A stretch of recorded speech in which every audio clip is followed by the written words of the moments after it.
ఓం నమో భగవతే శ్రీరమణాయ. కేకే నంబియార్. మద్రాసులో highways chief engineer పనిచేశారు. The guiding presence of Sriramana అన్న పుస్తకంలో వారి స్మృతులు ఉన్నాయి.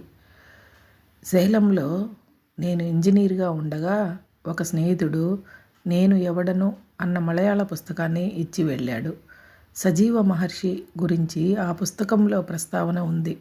ఒకప్పుడు మహర్షులు ఉండేవారని పురాణాలలో విన్నానే కానీ ఈ రోజులలో కూడా ఉంటారా అని సందేహంగా ఉండేది నాకు. సేలం డిస్ట్రిక్ట్ బోర్డు అధ్యక్షుడు చెట్టియార్కి ఈ విషయం చెప్పగా ఆయన తిరువన్నామలైలో ఒక మహర్షి ఉన్నట్టు ధృవపరిచారు. మరి కొంతకాలానికి తిరువన్నామలైకి ప్రయాణ సన్నాహాలు జరిగాయి. శ్రీ రమణాశ్రమానికి వెళ్ళాం. హాలులోకి వెళ్ళగానే శ్రీ మహర్షికి సాష్టాంగ నమస్కారం చేశాను. మా ఇద్దరి మధ్య ఏ సంభాషణ సాగకపోయినా వర్ణించలేని ప్రభావం, ప్రశాంతత నాకు కలిగాయి. కదలకుండా అక్కడ కూర్చున్నాను. 1 గంట గడిచింది.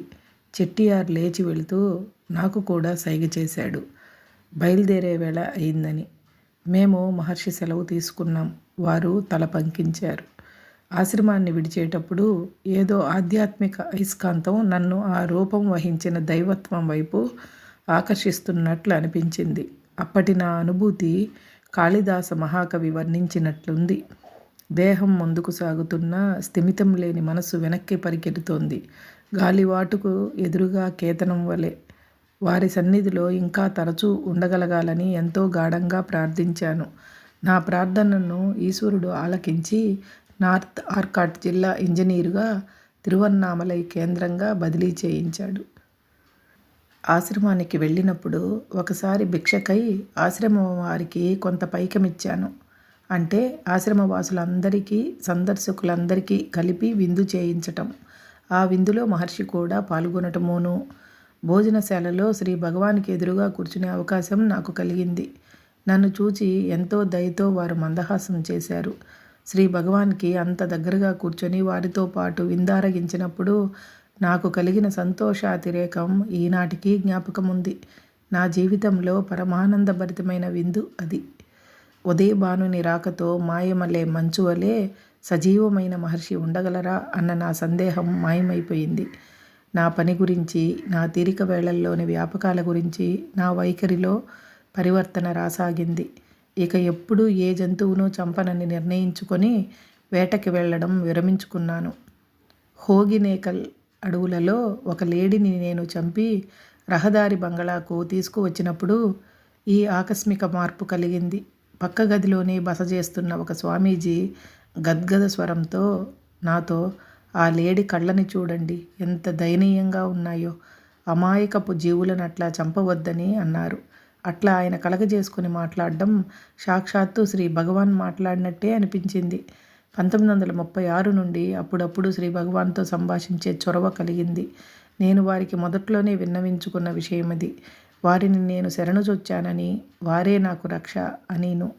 ఒక సంస్కృత శ్లోకాన్ని వ్రాసి వారికి ప్రణమిల్లి ఆ కాగితాన్ని వారి పాదాల చెంత సమర్పించాను. ఆ శ్లోక తాత్పర్యమిది: నాకు వేరే ఆశ్రయం లేదు ఓ రమణేశ్వర, కాబట్టి కృపతో నన్ను కాపాడాలి. శ్రీ భగవాన్ చదివి తిరిగి ఆ కాగితాన్ని నాకిస్తూ ప్రసిద్ధమైన ఒక శ్లోకాన్ని, నేను అనుకరించిన తీరును గురించి ముచ్చటించారు. నేను తిరిగి కూర్చున్న తర్వాత శ్రీ భగవాన్ నా వైపు తదేకంగా చూశారు. దయామయమైన ఆ వీక్షణం వల్ల నా మనస్సెంతో ప్రశాంతమైంది.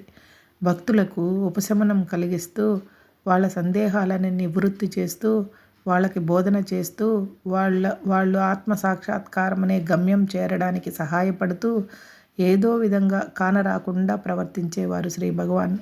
అటువంటి సంఘటనలు జరుగని రోజంటూ ఉండేది కాదు. ఏ రోజుకు ఆ రోజు శ్రీ భగవాన్ పట్ల నా విశ్వాసం అధికమవుతూ వచ్చింది. వారిని దైవ సమానులుగా భావించి నన్ను వారికి అర్పించుకున్నాను. అన్ని విధాలా వారే నాకు రక్ష అని అనుకున్నాను. క్రమేపీ దేవాలయాలకు వెళ్ళటం, ఏవేవో ధార్మిక చర్యలు చేయటం పట్ల నా ఆసక్తి తగ్గసాగింది. ఇతర పనులు లేని వేళల్లో ఆశ్రమం వద్ద కానీ, ఇంటి వద్ద కానీ ధ్యానం చేసుకోవటంలోనే గడిచిపోయేది. ఒకనాడు హాలులో కళ్ళు మూసుకొని ధ్యానం చేసుకుంటుండగా నా శరీరం అంతా బండబారిపోయినట్లు అనిపించింది.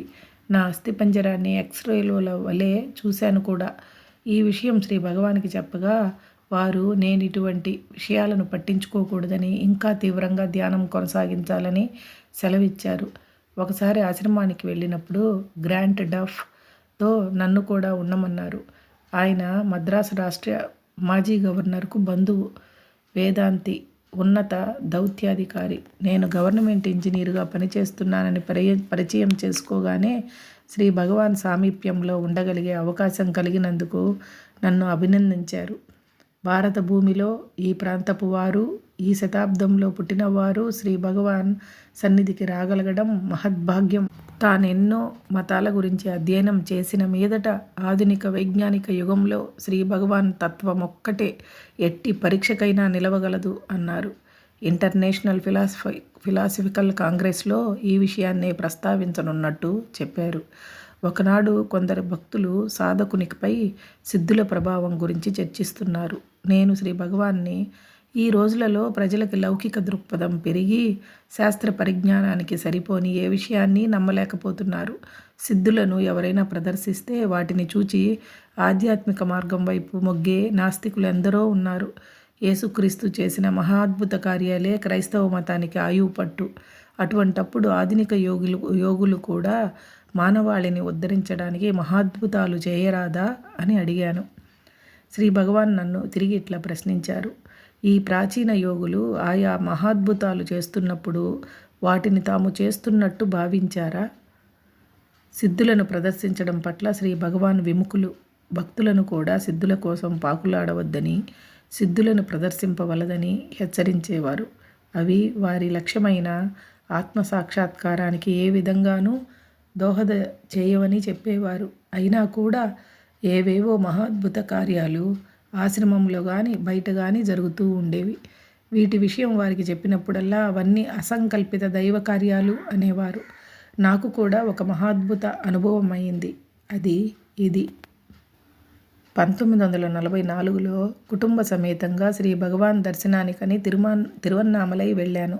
అక్కడ సబ్ డివిజన్ మేజిస్ట్రేట్గా పనిచేస్తున్న నా మిత్రుని ఇంట బస చేశాం. శ్రీ భగవాన్ తమ భక్తులను ఎట్లా కాపాడుతారో అతనికి చెప్తుండగా అతను మద్రాస్కి నీ తిరుగు ప్రయాణం గురించి చూసుకుందాం. విల్లుపురంలో నువ్వు ఎక్కవలసిన రైలులో జాగా దొరకడం చాలా కష్టం అన్నాడు. నాకే చింత లేదు, అంతా శ్రీ భగవాన్ చూసుకుంటారు అన్నాను. అతను అడ్డుకొని ఈ విషయం పందెం వేసుకుందాం అన్నాడు.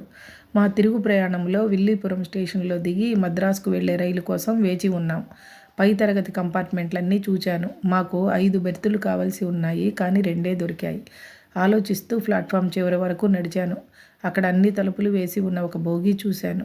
ఆ బోగీ కూడా మద్రాసుకు వెళ్లేదే. తిరిగి పరిగెత్తుకెళ్ళి టికెట్ ఎగ్జామినర్తో మాట్లాడగా అతను వచ్చి బోగీ తలుపులు తెరిపించాడు. అందులో ఒక మొదటి తరగతి కంపార్ట్మెంట్ ఖాళీగా ఉంది. మేము దానిని ఆక్రమించుకోగలిగాం. అంతసేపు నేను ఓం నమో భగవతే శ్రీరమణాయ అనుకుంటూ ప్రార్థన చేస్తూనే ఉన్నాను. పందెంలో తాను ఓడిపోయినట్టు నా మిత్రుడు ఒప్పుకున్నాడు. ఆశ్రమంలో కట్టడాలకై కావలసిన సామగ్రిని, పుస్తకాల అచ్చుకై కావలసిన కాగితాన్ని ఆశ్రమం వాళ్ళు సంపాదించుకోవటానికి సహాయపడ్డాను. ఆశ్రమంలో జరిగే కట్టడాల పని గురించి శ్రీ భగవాన్కి ఇరుకే. ఆ వివరాలు కూడా గమనిస్తూనే ఉన్నారు. అంతేగాక ఉద్యోగంలో నా పురోభివృద్ధిని, నేను చేసే పని వివరాలని కూడా గమనిస్తూనే ఉన్నారు. నన్ను జిల్లా బోర్డు నుంచి తిరిగి హైవేస్ డిపార్ట్మెంట్కి బదిలీ చేసి సూపరింటెండెంట్ ఇంజనీరుగా వేశారు. ఈ విషయాన్ని నేను శ్రీ భగవాన్కి విన్నవించుకోగా నాకేమైనా జీతంలో కొంత తగ్గుతుందా అని అడిగారు. నియమాల ప్రకారం అట్లా జరిగే అవకాశం లేదని అన్నాను. కానీ నేను చీఫ్ ఇంజనీర్గా ప్రమోట్ అయ్యే వరకు జీతంలో తగ్గింపును భరిస్తూనే ఉండిపోయాను. 1950 ఏప్రిల్ 2వ తేదీ రాత్రి నాకు శ్రీ భగవాన్ నిర్వాణ గదిలో పడుకొని ఇద్దరు మాట్లాడుతున్నట్లు కల వచ్చింది. వారు నేను బయట వేచి ఉండటం గమనించి నంబియార్ బయట ఉన్నాడు, లోపలికి పిలవండి అంటూ చెప్పారు. నేను గదిలో అడుగు పెట్టగానే శ్రీ భగవాన్ మంచం దిగి చేతి కర్ర మీద ఆనుకుంటూ గది బయటకు నడిచారు. వారిని మేము ముగ్గురము అనుసరించాము. మాతృభూతేశ్వర సన్నిధికి సమానాంతరంగా ఒక చోటుకు తీసుకువెళ్ళి తమ చేతి కర్రతో ఒక చతురస్రాన్ని గీశారు. అది వారి సమాధి స్థలం కోసమే గీశారేమో.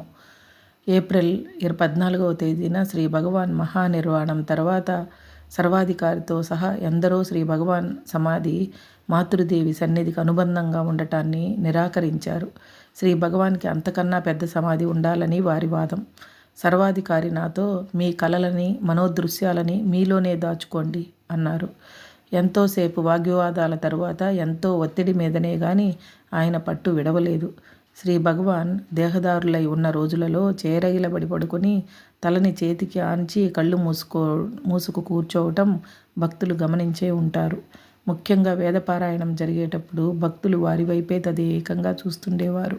తరచూ నేను ఇట్లా ప్రార్థించుకునేవాణ్ణి, శ్రీ భగవాన్ కళ్ళు తెరవగానే వారి వీక్షణం నాపై పడాలి అని. ఆ విషయంలో నాకెప్పుడూ ఆశాభంగం కలుగలేదు. శ్రీ భగవాన్కి ప్రార్థనలు వాక్కు ద్వారానే ఉండనక్కర్లేదు.